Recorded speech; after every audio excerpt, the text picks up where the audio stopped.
Welcome to ISTV English News. I am Jamuna Thokchon giving you the news. First, the headlines. Nation remembers former Prime Minister Rajiv Gandhi on his 90th death anniversary. Manipur observes Anti-Terrorism Day today.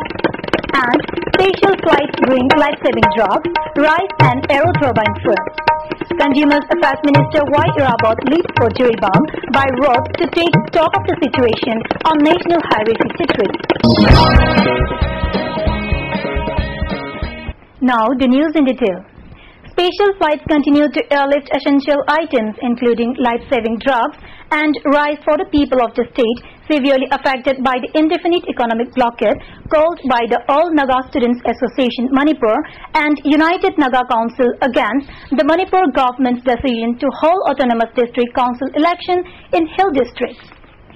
3 special flights today brought life-saving drugs, rice and 40 kiloliters of aeroturbine fuel. Indian Air Force plane IL-76 airlifted life-saving drugs this morning around 11:30. A special plane is likely to bring petrol and diesel shortly. In an interesting development, the Consumer Affairs Food and Public Distribution Minister Y. Irabot today left Imphal for Jiribam by road to take stock of the situation on National Highway 53. It may be mentioned that drivers of goods trucks who are on their way to Imphal from Jiribam have been asked to go on Greater Road, creating confusion among them.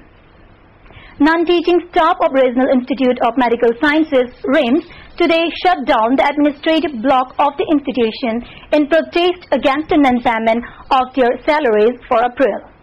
The Non-Teaching Employees Welfare Association said the RIMS authorities have not been able to pay about 1,700 non-teaching employees their salaries for the month of April.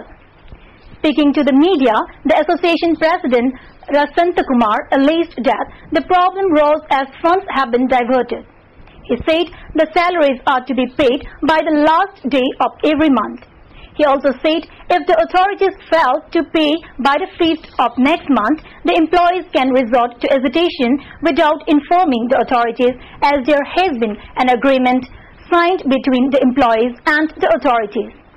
The employees have decided not to disturb the normal functioning of the pathology, biochemistry, physiology and microbiology departments in the interest of the patients. However, they will intensify their hesitation if their salaries are not paid within 5 days. The association also felt that the denial of pay to employees will only affect the maintenance of the hospital. Manipur Pradesh Congress Committee today observed Anti-Terrorism Day at Congress Bhavan. The day is observed in commemoration of the death anniversary of Indian Prime Minister Rajiv Gandhi.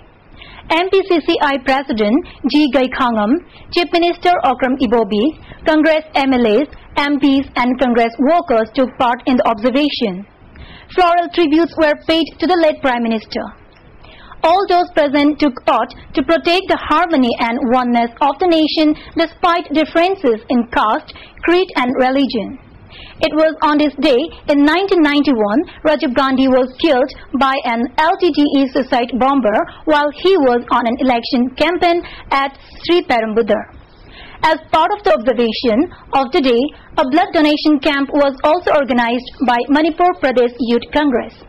The Anti-Terrorism Day was also observed at the All Secretariat with Chief Minister Okram Ibobi as the chief guest.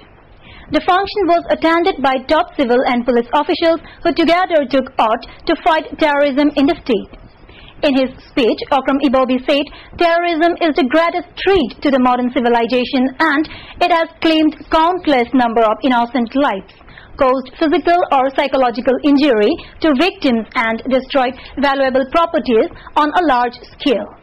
He added that acts of terrorism would not solve prevailing problems and praised the late Rajiv Gandhi, who was assassinated at a public meeting on May 21, 1991 at Sri Perambudar in Tamil Nadu for his commitment to solving problems of terrorists by adopting non-violent means.